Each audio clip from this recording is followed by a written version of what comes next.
Cuenta la tradición oral que desde tiempos inmemoriales, cada tribu de los antiguos habitantes de México era comandada en lo espiritual por uno o varios hombres que se destacaban por su inteligencia, intuición y capacidad de evidencia. Se cree que por lo menos es a partir de los toltecas que estos hombres de conocimiento profundo comenzaron a fundar linajes, mediante los que a través de una cadena de sucesores transmitían de generación en generación su particular forma de crear la realidad.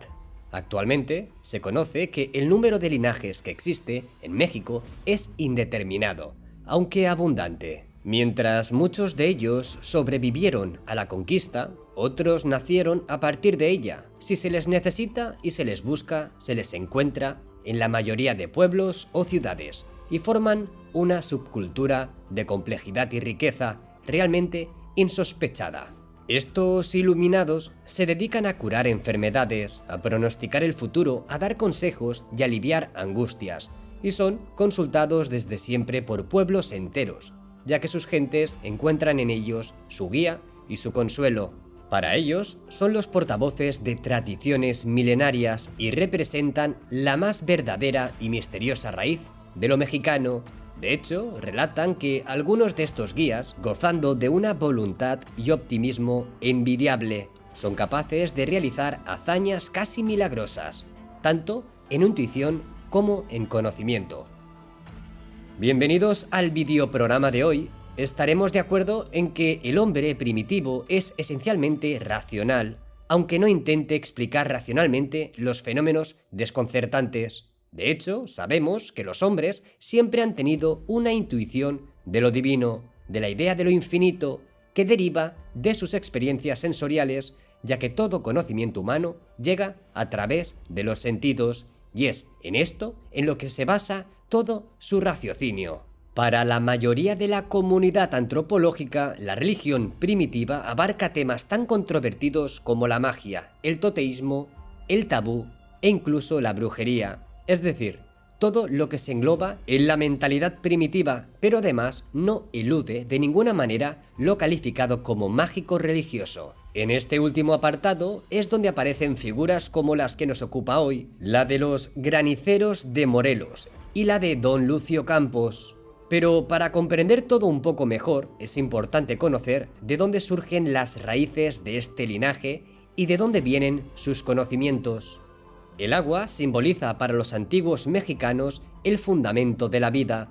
No solo fue un elemento esencial para el desarrollo de las sociedades precolombinas, sino que, al ser considerado la base de la supervivencia humana, ocupó un lugar central en sus ceremonias y ritos. Este líquido vital era considerado curativo.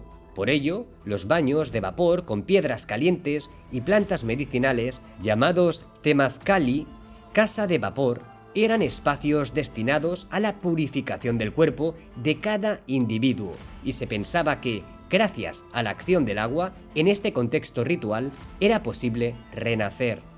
Se conoce que Chalchiuhtlicue, la de la falda de jade, era la diosa del agua, de los lagos, de los ríos, de los mares y de los manantiales. Era también la esposa del dios Tlaloc, hermana de los Tlaloques, que se les atribuía poderes tales como la capacidad de fecundar la tierra en los ritos agrícolas y el poder de generar tempestades y torbellinos. A su vez, Tlaloc, dios de la lluvia, era la deidad de los cerros, del agua y de la fertilidad.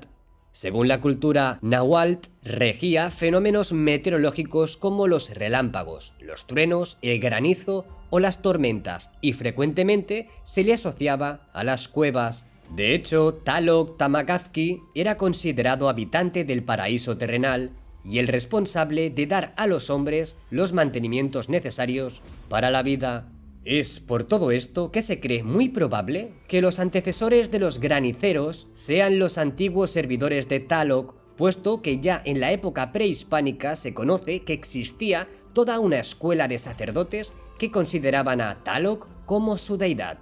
Dicho todo esto, sabemos que los chamanes de México están agrupados en diferentes linajes, según sus técnicas, procedimientos y su particular concepción acerca de la realidad. y es de entre esos linajes y de sus antiguos conocimientos sobre estas deidades de donde nacen los graniceros del estado de Morelos y el mismo don Lucio Campos, uno de sus directores. Por increíble que parezcan, estos chamanes, por ejemplo, se dedican al manejo de las condiciones atmosféricas con el fin de evitar que tormentas, granizadas o heladas destruyan los campos de la comunidad que protegen. El origen, la realidad y el poder, para don Lucio, se divide en dos grandes secciones, la del mundo visible y la del mundo invisible. El mundo visible es la realidad de los objetos, de los cuerpos y de las condiciones físicas y materiales. El mundo invisible, en cambio, es la realidad de los seres que viven en el espacio, los trabajadores del tiempo. Según don Lucio, un chamán de su linaje puede entrar en contacto con los trabajadores del tiempo si es escogido para ello. La manifestación de la elección es un evento de proporciones terribles, que consiste en la caída de un rayo en el cuerpo de un candidato y la supervivencia del mismo. Cuentan que el propio don Lucio fue herido por un rayo hace más de 30 años, tras lo cual se convirtió en chamán. Don Lucio relata que un día, mientras cuidaba sus vacas en el campo, vio venir hacia él una esfera multicolor y perdió el conocimiento. Había sido herido por un rayo. A los pocos días empezó a ver en el campo pequeños seres que lo llamaban. Dejó de comer y entró en un estado grave de enfermedad, en el que no se podía mover, nadie lo pudo curar, y así se mantuvo 3 años. Mientras su cuerpo era alimentado artificialmente, su espíritu estaba despierto, recibiendo las enseñanzas de los trabajadores del tiempo. Tras esta experiencia y tras recibir este conocimiento, don Lucio se dedica a curar a los miembros de la comunidad que así lo solicitan. Pero además de su labor como curandero, don Lucio es maestro y guía de un grupo de discípulos. Se reúne con ellos una vez al año. Es entonces cuando este chamán, junto con los miembros de su linaje y discípulos, realizan una ceremonia en el Caleca, una cueva localizada entre los volcanes Popocatépetl e Itzatigual, donde en la casa de don Lucio se pide poder para enfrentarse a las tormentas y a los granizos. Así pues, lo creas o no, parece que uno de los grupos chamánicos más fuertes del área, Nahualt, en Morelos, tiene la capacidad de controlar vientos, lluvia y granizo. Espero vuestros comentarios y me despido.